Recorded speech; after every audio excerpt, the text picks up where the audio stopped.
Well, good evening and thank you for joining us for KREM 2 News at 5 tonight. I'm Mark Hanrahan. It's good to have you here. I'm Whitney Ward. First up tonight, investigators are continuing their work trying to figure out what sparked the Gray Fire in Medical Lake. A local attorney says his firm is now launching its own investigation. KREM 2 Shannon Mowdy spoke with that attorney about why he's not waiting for the Department of Natural Resources. She's joining us live now with what he had to say. Shannon? Attorney John Allison has seen fire investigations take the better part of a year to figure out. He says his clients facing costly damages that won't be completely covered by insurance can't afford to wait that long. Fighting for answers and justice has been a decades-long practice for John Allison. It's a tremendously devastating thing to go through. Starting with the firestorm of '91, where he saw the devastation firsthand as a reporter. And after I became an attorney involved in that litigation, which stretched toward the ends of the 1990s. He knows these things can take time, but now, representing 8 victims of the Gray Fire, time isn't something he wants to waste. Witnesses can be hard to locate, they can disappear, evidence gets stale, and so to wait many weeks or months before beginning to look into something like this can be too late. Washington's DNR is officially looking into the fire's cause, but Allison's team has been investigating the Gray Fire independently for the past 2 weeks. We have contacted witnesses and surveyed the scene ourselves. They've already uncovered some possible answers. We do have some indications that this fire involved electrical equipment or wiring. We believe the DNR has that information as well and is pursuing that. KREM 2 News has tried multiple times to speak with DNR about the investigation. So far, we've been unsuccessful in getting specific answers. Seeing the devastation, the toll that it takes, one of the big questions people have is, why did this happen? How did it happen? And we hope to find out. Now, right now, no lawsuit has been filed, but Allison says if it turns out someone or some agency is at fault, his job will turn to pursuing compensation for his clients. Shannon Mowdy, KREM 2 News. Shannon, thank you very much. And in our effort to bring you more to every story, John Allison is also among the group of attorneys who are representing Malden and Pine City homeowners. They lost their homes in the Bad Road fire. 3 years ago, that fire destroyed more than 80% of all buildings in those towns. The plaintiffs accuse Avista of negligence and are asking for relief. DNR determined that fire was caused by a defective tree, as they called it, that broke and came into contact with an Avista power line. At this time, the trial for the lawsuits is expected to start at the end of May. Well, this is the first full week of school for students impacted by the Oregon Road fire. The devastating fire near Chattaroy left about 100 families homeless just days before the start of school. KREM 2's Nathan Hyun spoke with one father and his kids today about their loss and how they're trying to get back to normal after the fire. This is what's left of Jason Danner's home. His family is just one of many now homeless since more than 100 homes were destroyed during the Oregon Road fire. Jason Danner spent the beginning of August shopping for school supplies for his 2 teenagers. My room was just right over there. That all changed when on a normal Friday afternoon, his son saw flames outside their home. Our driveway was engulfed, flames on both sides. He and his family left with only the clothes on their back. It almost seemed like there was so much time, but there was very little time. I didn't even have a notion of time, maybe 10 minutes. Jason learned the next day his home was gone. We were hoping for the best and prepared ourselves for the worst. For the past month, Jason's family has looked for a new place to live. The timing of the fire couldn't be probably a worse time, especially right before school.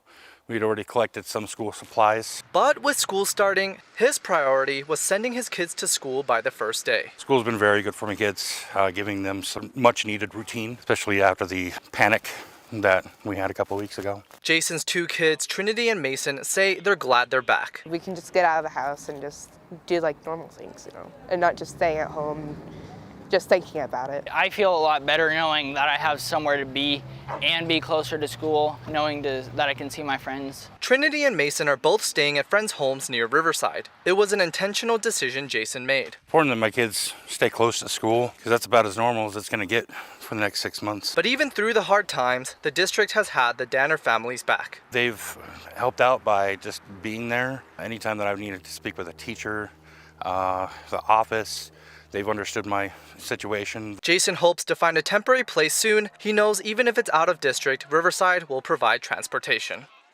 Jason tells me he's taking it day by day and that insurance should cover most of the cleanup costs. He even hopes to begin rebuilding as soon as next year. In Elk, Nathan Hyun, KREM 2 News. And turning to other top stories now, the man accused of killing 4 University of Idaho students is expected back in court for a motion hearing tomorrow. According to court documents, Brian Coburger's attorneys are asking to remove cameras from the courtroom. In a motion filed last month, Coburger's attorneys claim camera operators in the courtroom failed to follow the judge's directive to not focus exclusively on the suspect. He is expected to appear in court tomorrow afternoon. Also happening tomorrow, the man accused of murdering a family of 4 in Kellogg is expected back in court. Prosecutors say 31-year-old Major John Kaler admitted to shooting and killing his 4 neighbors back in June after he had accused the oldest son in the family of lewd conduct in front of his young children. Kaler is expected in court tomorrow for his arraignment, meaning he may enter a guilty or not guilty plea. Prosecutors have also taken the death penalty off the table in this case, so if he is convicted, Kaler could face up to life in prison. His hearing starts at 10 o'clock tomorrow morning. We'll be sure to keep you posted on what happens. And now to a story that is trending here in our area. A 2.7 magnitude earthquake was reported near Fairchild Air Force Base this morning. According to the U.S. Geological Survey, its epicenter was about 4 miles underground, so it wasn't very strong, but it was reported by at least 80 people in the area. All right, switching gears to talk weather. KREM 2 is going to be at the fair all week long, and our chief meteorologist Jeremy Legoo is back at KREM Alley with his latest forecast. Yeah, Jeremy, another beautiful day to hit the fairgrounds. So what else are people talking to you about out there as you're kind of having fun at the fair? What are people talking about? Well, of course it's mutton busting, but the man behind the mutton busting is Jason Walters with Ride Hard Entertainment. Now, Jason, mutton busting, huge here. Yes, sir. It's very popular here. It's a big hit, and I'm proud to be here, being part of this here in Spokane, man. Oh, man, it's pretty spectacular, but what's this guy's name behind us? Man, I have here is our Texas Longhorn Ruger. Ruger's about 9 years old, and he weighs in at about 2,100 pounds. 2,100 pounds? Yes, sir. This is our gentle giant. Oh, wow. That is a giant. Okay, so I said we'd do it on live TV. We're going to measure. Do I have to hold? Look, yeah, a little help would be nice. All right, now, I'm going to hold. We have you have 2 legal ways. 2 legal ways? 2 legal ways. Yeah, me too. We can go tip to tip with one measurement. That's what I do. Or we can follow along the head with the measurement on the horns. They're both perfectly known as legal ways of judging them or scoring them. Okay, so let's go tip to tip. Let's go tip to tip. Let's see what we got here. We're gonna go tip to tip because we got to see. All right. Here we go, all the way. Hang on, buddy. And we have 5 foot 3 1/4. 5 foot 3 1/4. Yes, sir. 5 foot 3 1/4 on Ruger. That's kind of incredible, Ruger. Well done. Yes, sir. And all right, is that a big one? Man, no, sir. We actually have a couple more. We have Shogun and Shotgun, which are actually bigger than Ruger here. Oh, and wow. Winchester actually in the back, 17. We didn't pull him out. Winchester's a little bigger also. All right, well, you see, you can come down and check out a bigger one. Yes, sir. Come down and check us. Yeah, come check us out. Ride Hard Entertainment right here at Legendary Longhorns. Come say hi to Jason. Let's do a forecast quick. Here you go. It's basically sunny now. Temperatures up near 80 degrees. We're going to be here for a while longer tonight. When it comes to the next few days, more sunshine and even warmer temperatures. So if you want to come out and enjoy the fair, I recommend shorts. Well, unless you're out here with Jason, because you're going to want the boots and the jeans. I don't fit in. But for now, it's back to you guys in the studio. We'll have a look at that full forecast coming up in a bit. Oh my gosh, Jeremy, thank you very much.